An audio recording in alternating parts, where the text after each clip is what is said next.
Vous savez, ceux qui ont 20 ans aujourd'hui, ils sont tellement à fond dans la crypto que c'est tout ce qu'ils ont au point que bien souvent on devra leur prêter de l'argent pour manger.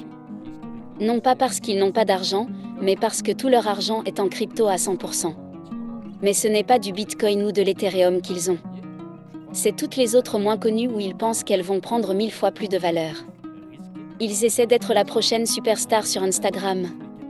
Le milliardaire ou quoi que ce soit, qui s'enrichit dans la crypto, et puis ils se font juste complètement anéantir.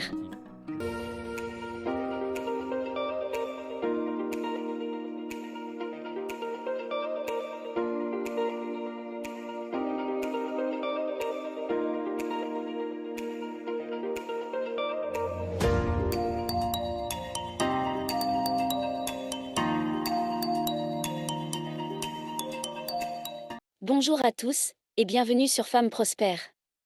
Avant de commencer cette vidéo de Robert Kiyosaki, qui nous donne son point de vue sur les crypto-monnaies, je vous invite justement à vous abonner à notre chaîne YouTube. C'est parti, la crypto en ce moment se fait écraser. Une vente massive de crypto-monnaies et façon plus de 200 milliards de dollars de tous les marchés en une seule journée.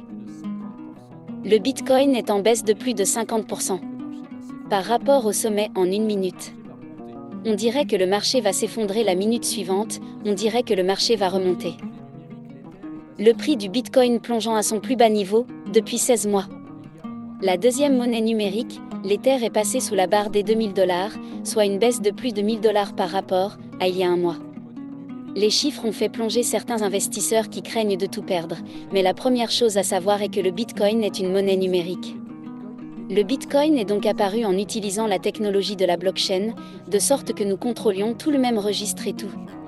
Le Bitcoin est un historique des transactions de différentes clés, donc tant que j'ai une clé de 64 chiffres qui stocke de l'argent, que je peux utiliser cette clé pour vous envoyer de l'argent, que vous pouvez utiliser votre clé pour envoyer de l'argent à d'autres personnes. Personne ne contrôle, personne ne peut l'arrêter, il n'y a aucun moyen d'interdire le Bitcoin. Donc ça flotte là dehors à travers les frontières.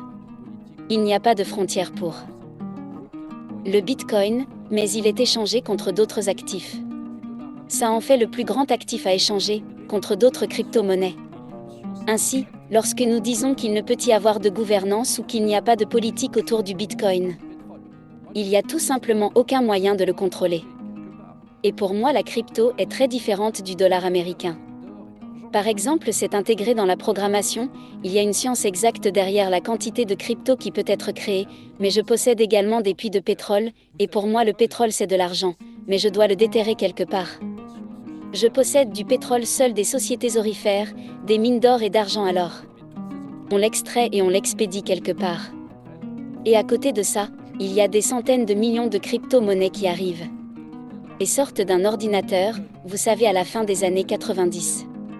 C'était les points comme les évaluations, se chiffraient en milliards de dollars. Et il est vrai que Internet était l'avenir à cette époque. Mais toutes ces entreprises, du moins 99% d'entre elles, ont fait faillite. Je pense que ce sera très probablement la même chose avec la crypto. Qui viendra peut-être que le Bitcoin, l'Ethereum sortiront gagnants à long terme. Je ne sais pas à quoi ils serviront. Je ne sais pas s'ils seront transactionnels. Dans le cas du Bitcoin, ou s'ils seront plutôt des actifs ou des valeurs de réserve numérique. Je ne suis pas tout à fait sûr de la place qu'il occupera, mais je pense que cela se passera très probablement de la même manière que la bulle Internet qui a éclaté dans les années 90. Je possède des bitcoins, et j'attends qu'ils descendent à 20 000. Et je commencerai probablement à en acheter d'autres. Mais en fait, j'ai dû vendre du pétrole. Et j'ai même dû vendre de l'or et de l'argent. C'est donc quelque chose de concret qui a été produit, et la question que je vous pose en quelque sorte est la suivante. D'où vient le Bitcoin? Les termes Dogecoin ou même les NFT. D'où viennent-ils? Le dollar provient de la dette. C'est imprimé, je veux dire. C'est juste que ça n'existe pas et les gens ne savent pas ce qu'est le dollar américain. Ça s'appelle le système de réserve fractionnaire, et j'ai placé une épargne d'1 $ dans une banque, et la banque peut emprunter 10, c'est de là que viennent au-delà. C'est sur la dette Il y a donc toujours un élément de demande et d'offre, dans tout ce dont nous venons de parler, avec le pétrole, l'or et même le Bitcoin. La question est où se trouve la valeur de l'argent décentralisé. Nous venons de parler de la façon dont le gouvernement a un contrôle total et qu'il va créer une monnaie numérique de banque centrale. Et qu'il contrôle tout notre argent. Il y a donc de la valeur dans une sorte de monnaie décentralisée. Et d'ordinateurs décentralisés. Vous savez, ceux qui ont 20 ans aujourd'hui, ils sont tellement à fond dans la crypto. Que c'est tout ce qu'ils ont au point que bien souvent on devra leur prêter de l'argent pour manger. Non pas parce qu'ils n'ont pas d'argent, mais parce que tout leur argent est en crypto à 100%. Mais ce n'est pas du Bitcoin ou de l'Ethereum qu'ils ont. C'est toutes les autres moins connues où ils pensent qu'elles vont prendre 1000 fois plus de valeur. Ils essaient d'être la prochaine superstar sur Instagram.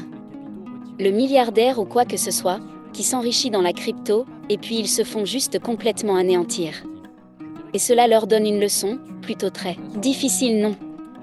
Mais si vous êtes lourd et si vous avez du poids dans le Bitcoin, c'est bon pour vous, parce que le Bitcoin a été inversement corrélé avec le dollar.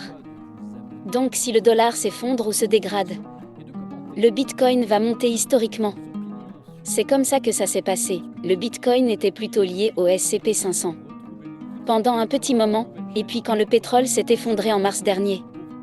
Je crois que tout a été liquidé. Le Bitcoin est donc considéré comme un actif risqué, car il est volatile, il n'était pas à l'abri de tous les capitaux retirés des marchés. Je veux juste que les gens réalisent qu'il n'y a pas vraiment de corrélation avec un quelconque actif. Je dirais que c'est comme une couverture ou une assurance, pour tous les autres actifs. Que vous détenez, c'est donc une espèce de sécurité. Merci à tous de nous avoir suivis.